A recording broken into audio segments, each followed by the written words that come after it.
മറ്റു വാർത്തയിലേക്ക് പോയാൽ കായികമേളയിൽ 2 സ്കൂളുകളെ വിലക്കിയ നടപടി പിൻവലിച്ചു എന്ന വളരെ പ്രധാനപ്പെട്ട വാർത്ത കൂടി വരുന്നു. ഇതോടെ തിരുനാവായ നാവാമുകുന്ദ കോതമംഗലം മാർ ബേസിൽ സ്കൂളുകളുടെ വിലക്ക് നീങ്ങും. സ്കൂളുകളുടെ അപേക്ഷയുടെ അടിസ്ഥാനത്തിൽ നടപടി പരിശോധിച്ച സമിതിയുടെ റിപ്പോർട്ടിന്റെ അടിസ്ഥാനത്തിലാണ് തീരുമാനം.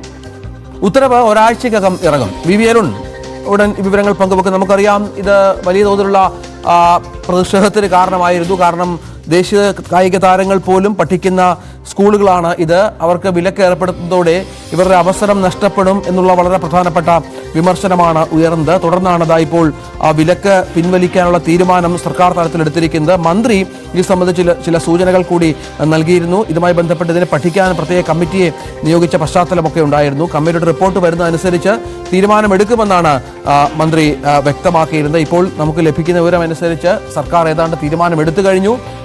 ഉത്തരവ് ഒരാഴ്ചയ്ക്കകം ഇറങ്ങും എന്നാണ് മനസ്സിലാക്കേണ്ടത്. അത് വളരെ പ്രധാനപ്പെട്ട വിവരം തന്നെയാണ്. വി അരുൺ ഉണ്ട്. അരുൺ, വിവരങ്ങൾ. രഞ്ജിത്ത്, സംസ്ഥാന സ്കൂൾ കായികമേളയുടെ സമാപനത്തിൽ വലിയ സംഘർഷമാണ് വിദ്യാർത്ഥികൾ പോയിന്റുമായി ബന്ധപ്പെട്ടുണ്ടായത്. 2 സ്കൂളുകൾക്കെതിരെ, അതിന് എറണാകുളം കോതമംഗലം മാർ ബേസിലും അതുപോലെ തന്നെ തിരുനാവായ നാവാമുകുന്ദ സ്കൂളിലെയും അടുത്ത വർഷത്തെ കായികമേളയിൽ പങ്കെടുക്കുന്നതെന്ന് സർക്കാർ വിലക്കിയിരുന്നു. ആ തീരുമാനത്തിൽ സർക്കാർ പിന്നോട്ട് പോവുകയാണ്. നേരത്തെ തന്നെ ഇവരുടെ അപ്പീൽ പരിഗണിച്ച് വേണ്ട നടപടിയെടുക്കുമെന്ന് വിദ്യാഭ്യാസ മന്ത്രി വ്യക്തമാക്കിയിരുന്നു. ഇന്ന് MLA ആന്റണി ജോണാണ്, കോതമംഗലം ആന്റണി ജോണാണ് ഈ വിഷയം സഭയിൽ ഉന്നയിച്ചത്. വിലക്ക് പിൻവലിക്കുമെന്ന് അദ്ദേഹം ആവശ്യപ്പെട്ടു.